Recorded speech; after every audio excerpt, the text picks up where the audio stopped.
Ladies and gentlemen, I'm Brielle, and I'm here with your tip of the week. I'm here with our favorite alpha adjuster, Cameron Thomas, and we are going to go over ways to improve a relationship with your adjuster. Okay?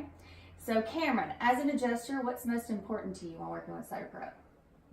Most important thing to me when working with Certapro is definitely communication. Communication with the insured, communication with the adjuster to where we can all be on the same page. If the insured calls me, they know what is going on, not just with me as my estimate's progressing, but also with what is being mitigated and done with Certapro. So that it keeps phone calls generated to just one or two instead of 10, wondering what's going on. Awesome. So how often do you like to receive updates?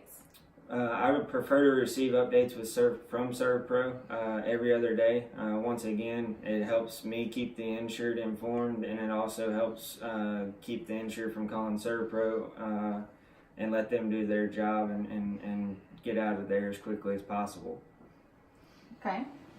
So how quickly do you prefer to get estimates? I prefer to get estimates fairly quickly, even if it's just a preliminary estimate. If it's anything, supplemental after that, that's okay. But the preliminary with the measurements of the rooms to where I know what we're dealing with, and then also as far as what y'all are tearing out, what y'all aren't tearing out.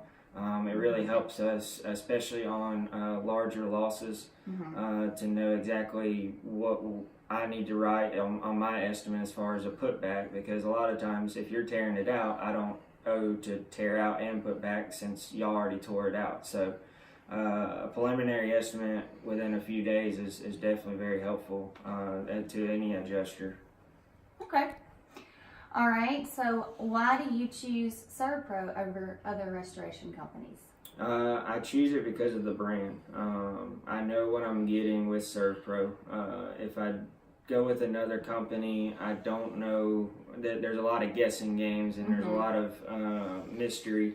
Whenever I go with Certapro, I know that if it's not done correctly from the beginning, I know that they're going to go back and make it right in the end. So it makes it a whole lot easier to work with them, knowing what I'm getting from the beginning. Okay. All right, so last but not least, what can we do to improve a relationship with you, Cameron?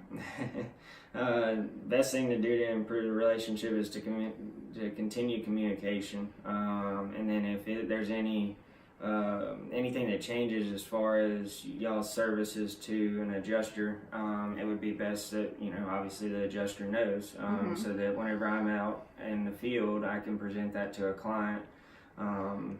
Let's say y'all are working on possibly going into the reconstruction side of the business. If I see that y'all can, do a good job doing that as well as your mitigation, it helps me to know, okay, they're in reconstruction. I can tell the insured, I know that they can do a good job, and a lot of times they like to have the same person do the same thing all at the same time instead of multiple people coming in and out of their house. So just keeping me informed on any new products, any new mitigation tactics that y'all may have. Okay. All right. Well, thank you, Cameron. That was our tip of the week.